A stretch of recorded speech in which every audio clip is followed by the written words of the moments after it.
Lai pātrinātu darbu Revitā, tāpat kā AutoCADā iespējams izmantot jebkurai no komandām klaviatūras saīsnes, jeb keyboard shortcuts. Lai šīs saīsnes apskatītu, jāatver ir View, User Interface un Keyboard Shortcuts.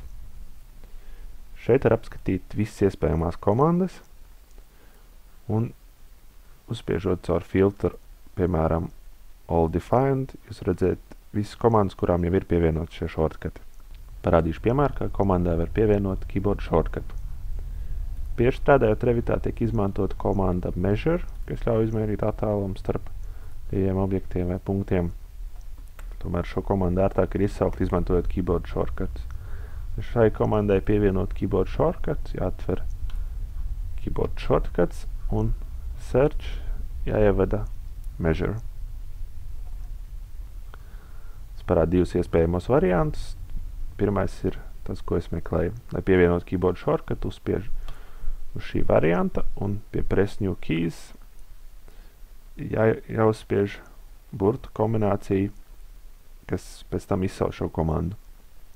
Es izmantoju kombināciju MN un pēc tam jāuzspiež Assign.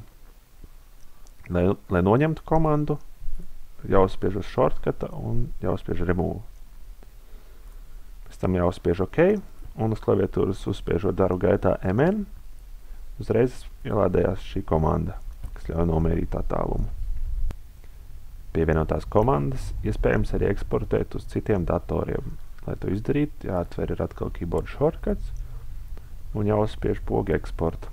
Tā to eksportēs XML formāta failā, kuru pēc tam citā datorā iespējams importēt caur komandu import.